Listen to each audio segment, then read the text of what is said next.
जय हिंद दोस्तों, स्वागत है आपका अपने YouTube चैनल व्यू कॉन्सेप्ट में। आज हम लोग दरोगा सीरीज में एडुटेरिया का वॉल्यूम 3 सेट संख्या 6 को देखेंगे। साथ ही दोस्तों हमने एडुटेरिया का वॉल्यूम 2, प्लेटफॉर्म का वॉल्यूम 2 और ज्ञान बिंदु जीएस एकेडमी का वॉल्यूम 1 के सारे सेटों को करवा रखा है दोस्तों, जिसे आप प्लेलिस्ट में जाकर के देख सकते हैं।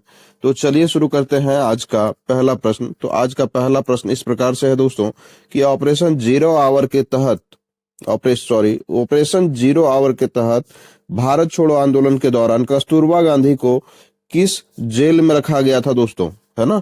तो इसमें से क्या किया गया था, 9 अगस्त 1942 को ऑपरेशन जीरो आवर के तहत जो प्रमुख स्वतंत्रता सेनानी लोग थे दोस्तों, उनको गिरफ्तार किया गया था और उसी की गिरफ्तारी के दौरान चलाया गया था ऑपरेशन जीरो आवर। ठीक है, तो उसमें से कस्तूरबा गांधी को देखा जाए तो कस्तूरबा गांधी को हम लोगों को रखा गया था आगा खां महल में, ऑप्शन नंबर बी।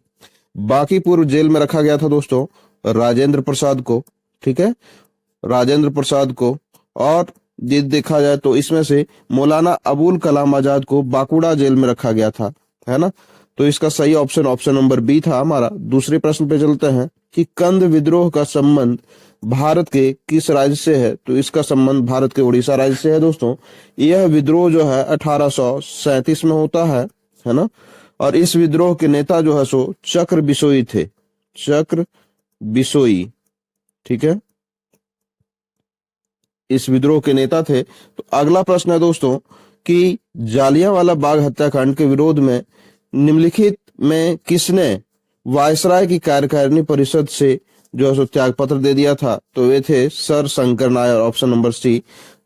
देखा जाए दोस्तों तो इसमें से 9 अप्रैल 1919 को सतपाल और सैफुद्दीन किचली को जो गिरफ्तार किया गया था नेताओं को दोस्तों, उसके विरोध में 13 अप्रैल 1919 को जालियांवाला बाग में लोग इकट्ठा हुए थे और जनरल ओ डायर के द्वारा जो है सो नरसंहार किया गया 13 अप्रैल 1919 को, जिसे जालियांवाला बाग हत्याकांड के नाम से जाना जाता है। जिससे प्रभावित होकर हमारे सर शंकर नायर के द्वारा जो है सो वायसराय की कार्यकारिणी परिषद से इस्तीफा दे दिया गया। साथ ही रविंद्रनाथ टैगोर ने दोस्तों नाइटहुड की उपाधि जो है सो वापस कर दी। अतः हमारा इसका सही ऑप्शन ऑप्शन नंबर सी था। अगला प्रश्न है कि वेलेजली द्वारा की गई सहायक संधि के शर्तों के संदर्भ में निम्नलिखित में से कथनों पर विचार करना है। तो इसका सही उत्तर है दोस्तों, हम लोग देखने का प्रयास करेंगे।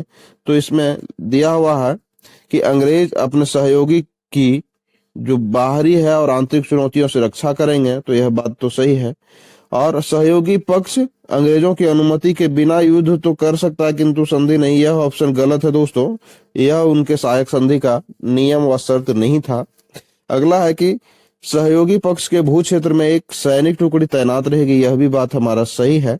अतः हमारा 1 और 3 ऑप्शन सही है दोस्तों। ऑप्शन नंबर सी इसका सही उत्तर है ना, ऑप्शन नंबर सी। अगला प्रश्न है कि निम्नलिखित में से कौन सी रैयतवाड़ी प्रणाली की विशेषता है। तो इसका सही उत्तर हम लोग देखने का प्रयास करेंगे। तो यह टॉमस मुनरो की उद्भावना यानी कि ब्रेन चाइल्ड थी, तो यह बात सही है। इसका उद्देश्य मध्यवर्तियों को कम करना था, यह भी बात सही है। और इस प्रणाली में कृषक धीरे धीरे कंगाल हो गए, यह भी बात सही है दोस्तों। रैयतवाड़ी प्रणाली अच्छे से नहीं इम्प्लीमेंट हुई और इसको मद्रास व बंगाल प्रेसिडेंसी के कुछ हिस्सों में चलाया गया था, यह बात हमारा गलत है दोस्तों, है ना। तो इसका हम लोग सही उत्तर देखने का प्रयास करेंगे। तो ऑप्शन नंबर बी इसका।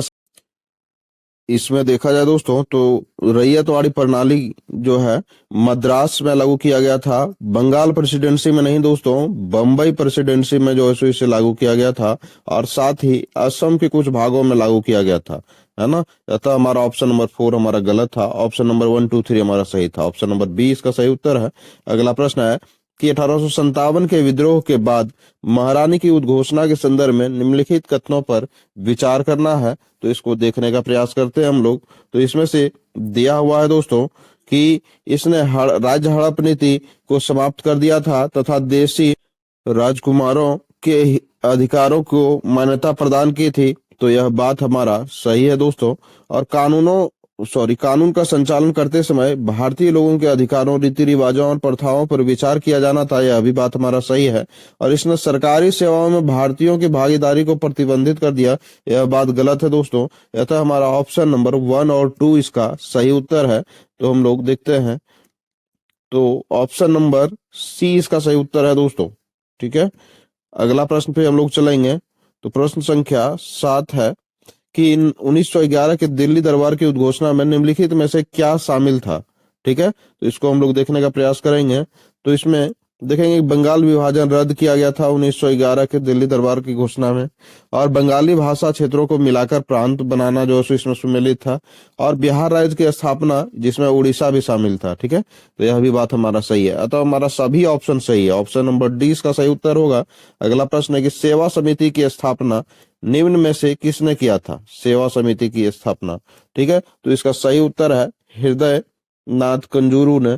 ऑप्शन नंबर ये इसका सही उत्तर है। ठीक है, सेवा समिति की स्थापना। अगला प्रश्न है कि भारतीय राष्ट्रीय कांग्रेस ने किस वर्ष जो है सो भारतीय राष्ट्रीय कांग्रेस ने अपने किस वर्ष वार्षिक अधिवेशन में स्वराज की प्राप्ति को अपना मुख्य लक्ष्य घोषित किया था। तो इसका सही उत्तर है कलकत्ता अधिवेशन 1906। 10वां प्रश्न है कि निम्नलिखित में से कौन सा प्रावधान लखनऊ समझौता 1916 ईस्वी के अंतर्गत शामिल नहीं था। तो इसमें लीग मुस्लिम जो है सो द्वारा कांग्रेस के उत्तरदायी शासन की मांग को स्वीकार नहीं किया जाना यह शामिल नहीं था। ऑप्शन नंबर ये इसका सही उत्तर है।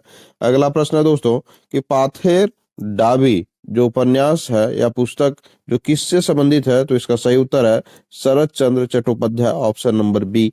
अगला प्रश्न है कि चंद्रशेखर आजाद कब और किस स्थान पर पुलिस से मुठभेड़ करते हुए शहीद हो गए थे। तो इसका सही उत्तर है दोस्तों 1931 में अल्फ्रेड पार्क इलाहाबाद में अंग्रेजों से मुठभेड़ करते हुए चंद्रशेखर आजाद शहीद हो गए थे, है ना। तो अब हम लोग चलते हैं दोस्तों प्रश्न संख्या 13 पे। तो प्रश्न संख्या 13 हमारा इस प्रकार से है कि भारत के पहले वित्त आयोग के अध्यक्ष कौन थे। तो इसका सही उत्तर है केसी नियोगी। अगला प्रश्न है कि केंद्र राज्य संबंधों पर गठित निम्नलिखित आयोगों का सही मिलान करना है। ठीक है, तो इसमें से हम लोग देखते हैं इसका सही मिलान क्या है। ठीक है, तो आयोग और समिति दिया हुआ और वर्ष दिया हुआ है। तो इसमें सरकारिया आयोग जिसका कि गठन होता है 1983 में, राजमन्नार समिति जिसका कि गठन होता है दोस्तों 1969 ईस्वी में, पुंछी आयोग है ना जिसका कि स्थापना होता है 1983 ईस्वी में। सॉरी, जो पुंछी आयोग है दोस्तों उसकी स्थापना 2007 में होती है, और प्राथमिक प्रशासनिक सुधार आयोग की स्थापना 1966 में होती है। अतः 1C 2D 3B 4A अतः हमारा ऑप्शन नंबर सी इसका सही उत्तर है। अगला प्रश्न है कि संघ लोक सेवा आयोग के अध्यक्ष का कार्यकाल कितने वर्ष का होता है। तो इसका सही उत्तर है 6 वर्ष का। अगला प्रश्न है कि निम्नलिखित में से कौन सा निकाय गैर संवैधानिक है। तो इसका सही उत्तर है राज्य सूचना आयोग गैर संवैधानिक है। अगला प्रश्न है कि निम्नलिखित में से कौन सी अग्रता सूची दिया गया है। तो इसमें से हम लोग देखने का प्रयास करते हैं कि इसमें से प्रधानमंत्री उसके बाद उपराष्ट्रपति आता है, यानी कि पदों का जो है सो इसमें क्रम दिया हुआ है दोस्तों। तो प्रधानमंत्री, उसके बाद पूर्व राष्ट्रपति, उसके बाद भारत के मुख्य न्यायाधीश, उसके बाद मुख्यमंत्री, है ना। ऑप्शन नंबर सी इसका सही उत्तर है। अगला प्रश्न है कि किस योजना के आधार पर ब्रिटिश संसद ने भारतीय स्वतंत्रता विधेयक पारित किया है। तो इसका सही उत्तर है माउंटबेटन योजना के तहत। अगला प्रश्न है कि किस अधिनियम के तहत बर्मा को भारत से अलग किया गया। तो इसका सही उत्तर है भारत शासन अधिनियम 1935 के तहत। अगला प्रश्न है कि संविधान सभा का अस्थायी अध्यक्ष किसे बनाया गया। तो इसका सही उत्तर है सच्चिदानंद सिन्हा को, है ना। अगला प्रश्न है प्रश्न संख्या 21, चैलेंजर और डॉल्फिन कटक जो है, ठीक है, किस महासागर में स्थित है। तो इसका सही उत्तर है अटलांटिक महासागर। अगला प्रश्न है दोस्तों कि अफ्रीका में जो एटलस पर्वत का विस्तार है किस क्षेत्र में है। तो इसका सही उत्तर है उत्तर पश्चिमी भाग में। अगला प्रश्न है कि दक्षिण पूर्वी एशिया में एकमात्र जो भू आबाद यानी कि लैंड लॉक्ड कंट्री है वह कौन सा है। तो वह है लाओस। अगला प्रश्न है कि निम्नलिखित में से कौन सुमेलित नहीं है। तो इसको हम लोग देखने का प्रयास करते हैं। तो इसमें से इसका सही उत्तर है कि विश्व का सबसे ऊंचा जलप्रपात टेगुला जलप्रपात है, यह ऑप्शन गलत है दोस्तों।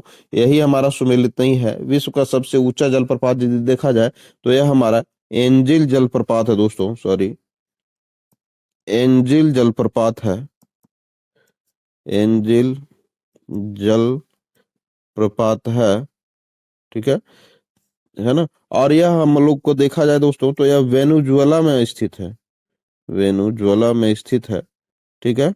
तो इसको हम लोग याद रखेंगे। और आगे हम लोग देखते हैं तो विश्व की सबसे बड़ी ताजे पानी की झील सुपीरियर झील है, विश्व की सबसे बड़ी नवगम्य झील जो कि टिटिकाका झील है, और विश्व की दूसरी सबसे गहरी झील जो है टागानिका झील है। यह भी ऑप्शन हमारा सही था। अगला प्रश्न है कि 18वीं जो भारत वन रिपोर्ट 2023, दोस्तों पिछले सेट में हम लोग इसको पढ़े थे कि 18वीं भारत वन रिपोर्ट 2023 के अनुसार भारत में लगभग कुल मैंग्रोव वनों का प्रतिशत कितना है, तो 4992 वर्ग किलोमीटर है ना, किलोमीटर स्क्वायर में फैला हुआ है। तो रहता है हमारा ऑप्शन नंबर बी इसका सही उत्तर है।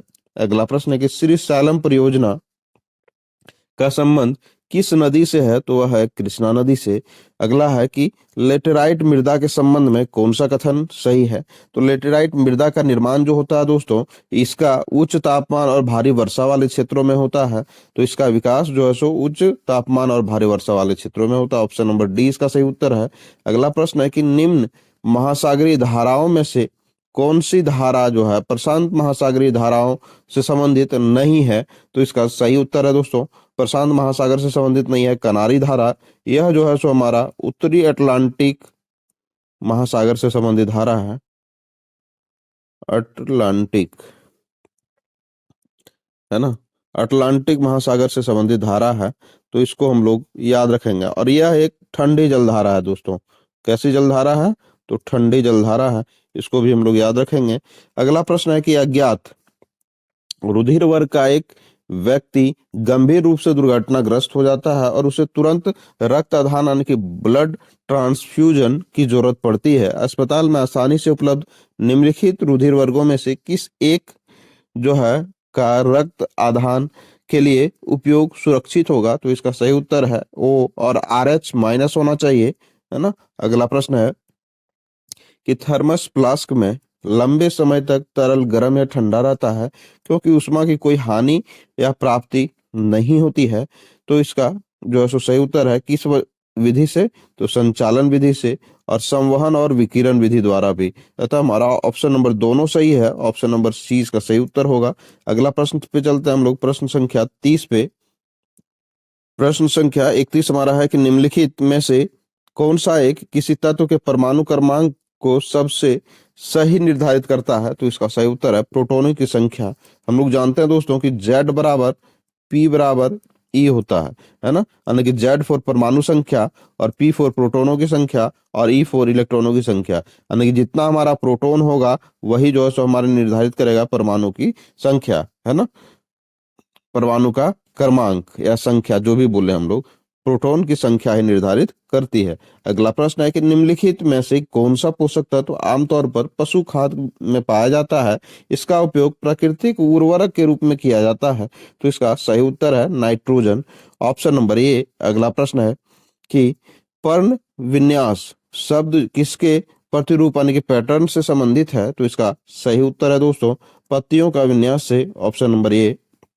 गुणसूत्र DNA और डैश से मिलकर बने होते हैं, तो गुणसूत्र जो है हमारा DNA और देखा जाए तो प्रोटीन से मिलकर बना होता है हमारा DNA और सॉरी प्रोटीन से मिलकर बना होता है। किससे, प्रोटीन से दोस्तों, ठीक है।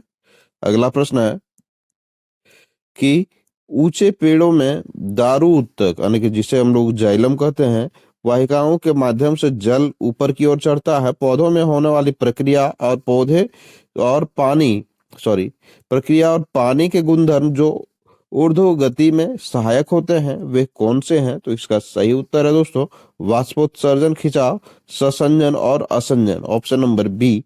अगला प्रश्न है कि आवर्त बीजियों के बीजांड में निम्नलिखित में से कौन सी यगुणित कोशिकाएं नहीं पाई जाती है, तो इसका सही उत्तर है बीजांड का ऑप्शन नंबर ए।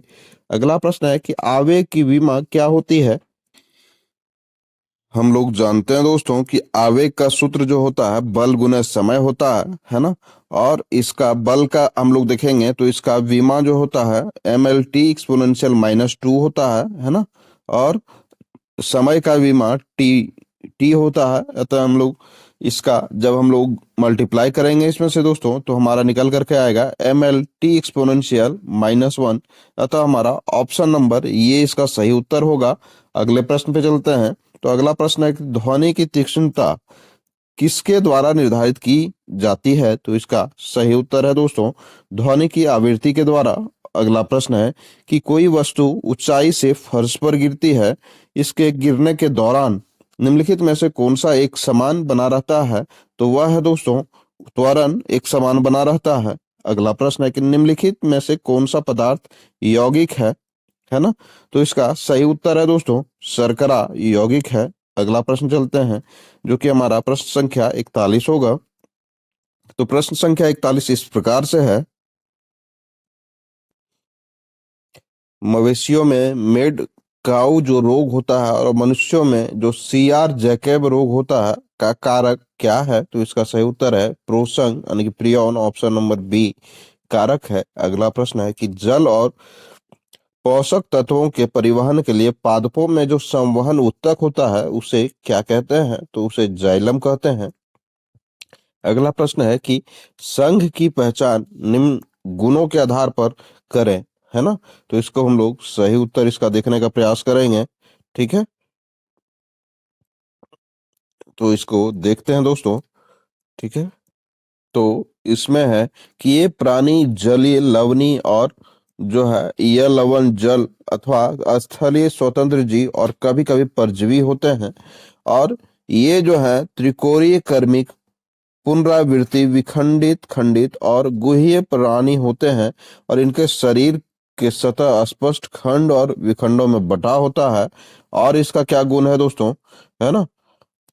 और अगला गुण है कि इन प्राणियों में अनुदैर्घ्य और वृत्ताकार दोनों प्रकार की पेशियां पाई जाती है जो कि चलन में इन्हें सहायता प्रदान करती है।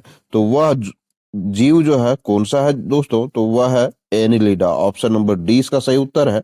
अगला प्रश्न है कि इनमें से कौन सा गुण जो है रज्जुकी का नहीं है? तो इसका सही उत्तर है दोस्तों कि क्लोम क्षेत्र इसमें अनुपस्थित होता है।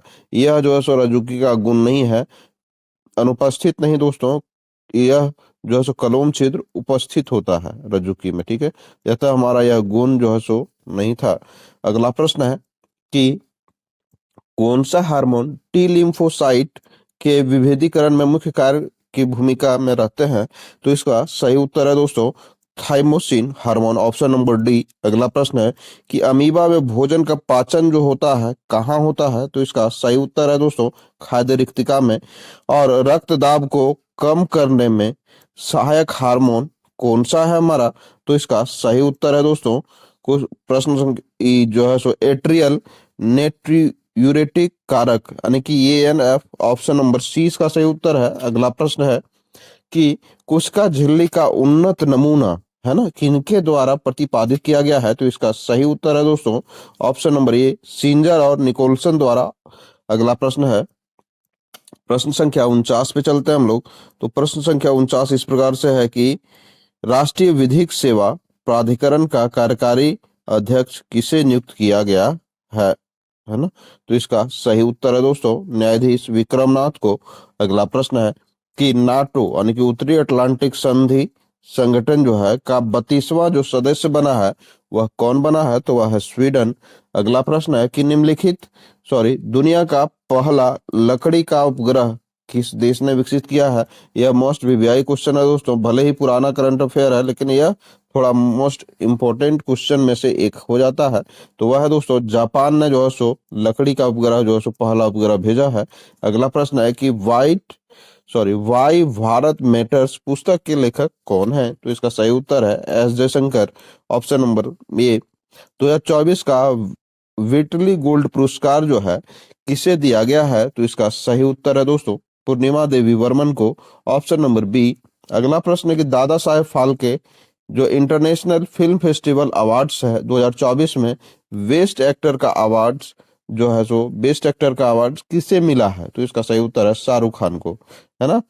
अगला प्रश्न है कि सभी महाद्वीपों की सातों जो है सो सबसे ऊंची चोटियों पर चढ़ने वाली दुनिया के सबसे कम उम्र की महिला कौन है? तो इसका सही उत्तर है Kamya Karthikeyan, option number A. अगला प्रश्न है कि भारत के नए जो मुख्य न्यायाधीश बने हैं वह कौन है? तो इसका सही उत्तर है दोस्तों सूर्यकांत, ऑप्शन नंबर 20 का सही उत्तर है। अगले प्रश्न पे हम लोग चलते हैं, तो है कि आईसीसी जो है महिला क्रिकेट विश्व कप 2025 का आयोजन कहाँ किया गया? तो इसका सही उत्तर है भारत और श्रीलंका में, ऑप्शन नंबर बी। अगला प्रश्न है कि दोहा डायमंड लीग में जो है नीरज चोपड़ा को अपना सर्वोच्च थ्रो कितने मीटर दूर का थ्रो फेंका है? तो इसका सही उत्तर है 90.23 मीटर, जो उनके लिए सर्वोच्च जो है सो थ्रो था, है ना। अगला प्रश्न है कि भारत और उसके लक्ष्य के बारे में कौन सा कथन सत्य है? तो इसका सही उत्तर देखने का प्रयास करते हैं, तो नेट जीरो शून्य कार्बन इमिशन 2070 तक लक्ष्य है, यह बात सही है। चंद्रमा पर मानव भेजने का लक्ष्य 2040 तक है, और भारत को विकसित राष्ट्र बनाने का लक्ष्य 2047 तक है। तो यह हमारा सभी ऑप्शन सही है, ऑप्शन नंबर डी इसका सही उत्तर होगा। अगला प्रश्न है दोस्तों, प्रश्न संख्या हम लोग 60 पे चलेंगे। तो प्रश्न संख्या 60 है हमारा कि निम्नलिखित सूचकांक में से कौन सा कथन असत्य है ना। असत्य कथन को हम लोगों को चुनना है। दोस्तों हमने सूचकांक से भी संबंधित प्रश्न अपने ये चैनल पे करवाए हुए हैं, जिसमें से आप करंट अफेयर के महत्वपूर्ण टॉपिक नामक एक फोल्डर बना हुआ है हमारे प्लेलिस्ट में, जिसमें आप जाकर के देख सकते हैं। इससे एक ना एक प्रश्न रहता ही है दोस्तों, चाहे आप किसी भी स्टेट को ले लें। तो चलिए हम लोग देखते हैं कि इसमें इसका सही उत्तर क्या होगा। तो वैश्विक शांति सूचकांक में भारत का स्थान 115वां है, सही है। ग्लोबल जेंडर गैप में भारत का स्थान 131वां है, यह भी बात सही है। और वैश्विक ऊर्जा संक्रमण सूचकांक में भारत का स्थान 71वां है, यह भी बात सही है। यथा हमारा सभी ऑप्शन सही है दोस्तों, ऑप्शन नंबर डी इसका सही उत्तर है। अगला प्रश्न है कि ग्रामीण क्रिकेट लीग शुरू करने वाला पहला राज्य कौन है? तो इसका सही उत्तर है दोस्तों बिहार। अगला प्रश्न है कि 100 एटीपी खिताब जीतने वाले जो खिलाड़ी का नाम है, तो उसका नाम है दोस्तों जिमी कॉर्नर्स, नोवाक जोकोविच और राफेल नडाल। इनमें से सभी इसका सही उत्तर है। अगला प्रश्न है कि भारत का पहला जो जियो साइंस म्यूजियम है कहाँ स्थापित हुआ है? तो इसका सही उत्तर है दोस्तों ग्वालियर में, ऑप्शन नंबर सी इसका सही उत्तर है। अगला है कि ग्रीन स्टील जो टैक्सोनॉमी जारी कर ग्रीन स्टील को परिभाषित करने वाला जो पहला देश है वह कौन बना है? तो इसका सही उत्तर है दोस्तों भारत। अगला प्रश्न है कि 100% इलेक्ट्रिक वाहन अपनाने वाला पहला देश कौन है? तो इसका सही उत्तर है दोस्तों ऑप्शन नंबर डी, यानी कि इनमें से कोई नहीं, है ना। तो इसका सही उत्तर है दोस्तों कि 100% इलेक्ट्रिक वाहन अपनाने वाला पहला देश बन गया हमारा नॉर्वे, है ना। और सबसे अधिक संख्या में इलेक्ट्रिक वाहन का यदि हम लोग देखेंगे दोस्तों कि संख्या किसके पास है, तो वह हमारा चीन के पास है। लेकिन 100% यानी कि 100% इलेक्ट्रिक वाहन को अपनाने वाला देश है नॉर्वे, ऑप्शन नंबर ये इसका सही उत्तर है। अगला प्रश्न है कि इटली ने किस टीम को हराकर अपना चौथा डेविस कप खिताब जीता है? तो इसका सही उत्तर है स्पेन को हराकर। अगला है कि विश्व शतरंज चैंपियनशिप 2024 में किसे हार का सामना करना पड़ा? तो इसका सही उत्तर है दोस्तों डिंग लेरेन को, ऑप्शन नंबर डी। अगला प्रश्न है कि राष्ट्रीय महिला आयोग की जो वर्तमान अध्यक्ष कौन है? तो पहले तो रेखा शर्मा थी दोस्तों, है ना।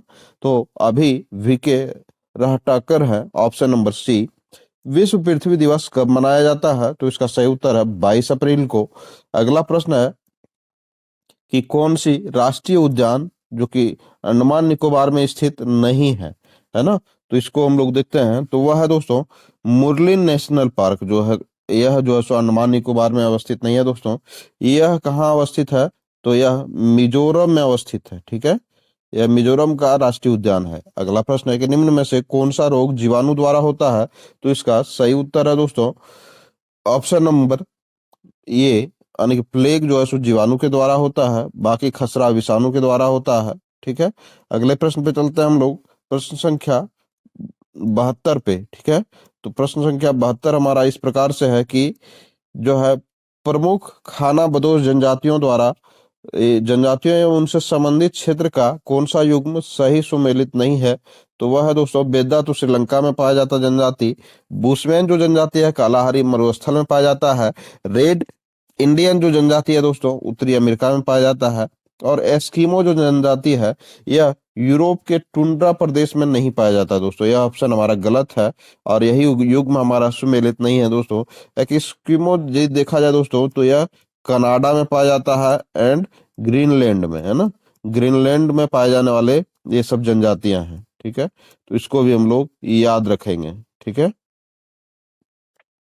अगला प्रश्न है कि वनों के संरक्षण और संवर्धन की शाखा को हम लोग क्या कहते हैं? तो इसका सही उत्तर है सिल्वीकल्चर, ऑप्शन नंबर बी।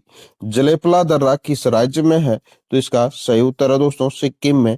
अगला प्रश्न है कि चश्मों के लेंस बनाने में जो है किस कांच का उपयोग होता है? तो इसका सही उत्तर हम लोग देखने का प्रयास करेंगे। तो इसका सही उत्तर है क्राउन कांच। अगला प्रश्न है कि पीएच मापक्रम की खोज किसने की थी? तो इसके खोज सोरेनसन ने की थी दोस्तों। ऑप्शन नंबर डी इसका सही उत्तर है। अगला प्रश्न है कि भारत की प्रथम महिला लोकसभा अध्यक्ष कौन थी? तो Meira Kumar, option number C इसका सही उत्तर है। किस शहर को दक्कन क्वीन के नाम से जाना जाता है? तो इसका सही उत्तर है दोस्तों पुणे को दक्कन क्वीन के नाम से जाना जाता है। अगला प्रश्न है कि पंजाब केसरी के नाम से कौन प्रसिद्ध है? तो यह है लाला लाजपत राय, ऑप्शन नंबर सी। लावनी जो नृत्य है दोस्तों किस राज्य का लोक नृत्य है? तो इसका सही उत्तर है महाराष्ट्र का। अगला प्रश्न है गणित का है जिसे आप खुद हल करेंगे दोस्तों, है ना। अब हम लोग प्रश्न संख्या 83 पे चलते हैं, 83 पे। तो यह भी गणित का है ना। अगले हम लोग चलते हैं अगले प्रश्न पे। तो यह पूरा गणित और रीजनिंग से भरा हुआ है दोस्तों। अगला है दोस्तों कि निम्न शब्दों में से कौन सा शब्द शुद्ध या सही वर्तनी में लिखा हुआ है? तो इसका सही उत्तर है दोस्तों विदुषी हमारा सही लिखा हुआ है। ये ऑप्शन सही होगा। प्रश्न संख्या हम लोग 92 पे चलते हैं हम लोग। तो रमा विद्यालय से घर जाती है में कारक क्या दिया हुआ है? तो इसका सही उत्तर है अपादान कारक है ना। अपादान से, और यहाँ से का प्रयोग हुआ है। अगला है कि निम्नलिखित विलोम शब्दों का सही युग्म नहीं है, ठीक है। तो इसका सही उत्तर है दोस्तों कि एकाग्र। एकाग्र का जो है सो विलोम शब्द विनम्र नहीं है। अतः हमारा ऑप्शन नंबर डी इसका सही उत्तर है। अगला है कि select the appropriate indirect narration of the given sentence. तो I know her well said Manisha. तो इसका इनडायरेक्ट जो है सो हम लोग को बनाना है स्पीच में। तो इसका सही उत्तर हम लोग देखते हैं। तो Manisha said that he see new her well, option number C इसका सही उत्तर है। अगला प्रश्न है कि select the appropriate one word substitution on the given sentence. तो कंसर्न्ड विथ ब्यूटी ऑफ और द एप्रिसिएशन ऑफ ब्यूटी, इसको हम लोग क्या कहते हैं? तो इसको हम लोग कहते हैं दोस्तों ऑस्थेटिक, जिसका कि हिंदी होता है सौंदर्य। सौंदर्य, ठीक है। तो इसका हिंदी सौंदर्य होता है ना। ग्रॉस का हिंदी हम लोग देखेंगे दोस्तों। तो ग्रॉस का हिंदी हम लोग का कुल होता है, ठीक है, यानी कि टोटल। और फूल का हिंदी देखेंगे दोस्तों तो इसका मतलब होता है बेईमानी। और हाइडस का जो है सो हम लोग देखेंगे दोस्तों तो इसका मतलब होता है घृणित, खौफनाक। इसका सही उत्तर है ऑप्शन नंबर ए, है ना, सॉरी। अगला है कि क्लासिक की जो अर्थशास्त्री है निम्नलिखित में से किसके माध्यम से पूर्ण रोजगार का पर मुख्यतः जोर देते थे? तो इसका सही उत्तर है दोस्तों कम ब्याज दर पर। अगला प्रश्न है प्रश्न संख्या 97 कि मालिक के कब्जे वाले भवनों का आरोपित किराया निम्नलिखित में से किसका हिस्सा होता है? तो इसका सही उत्तर है दोस्तों मध्यवर्ती उपभोग का, ऑप्शन नंबर सी। अगला प्रश्न है कि न्यूनतम पूर्ति कीमत से अधिक उत्पादन के किस कारक की अतिरिक्त आय को निम्नलिखित में से क्या कहा जाता है? तो इसका सही उत्तर है दोस्तों सीमांत लागत। अगला है कि निम्नलिखित में से किस कारक को सीमांत प्रतिफल वर्तमान प्रतिफल से ह्रासमान प्रतिफल में बदल जाते हैं? तो इसका सही उत्तर है जब हम इष्टतम उत्पादन से परे जाते हैं तब हमारा क्या होता है कि सीमांत प्रतिफल वर्तमान प्रतिफल से ह्रासमान प्रतिफल में बदल जाता है। अगला प्रश्न है कि निम्नलिखित में से किसको वास्तविक मजदूरी वेतन, है ना, का निर्धारक कहा जाता है? तो इसका सही उत्तर है मुद्रा की क्रय शक्ति को। यहीं पे हमारा प्रश्न समाप्त होता है दोस्तों। हमारे चैनल से जुड़ने के लिए, हमारे वीडियो को देखने के लिए हम आपका धन्यवाद। आपका दिन शुभ हो दोस्तों। आप हमारा भी हौसला बढ़ा सकते हैं चैनल को सब्सक्राइब करके और लाइक करके। धन्यवाद।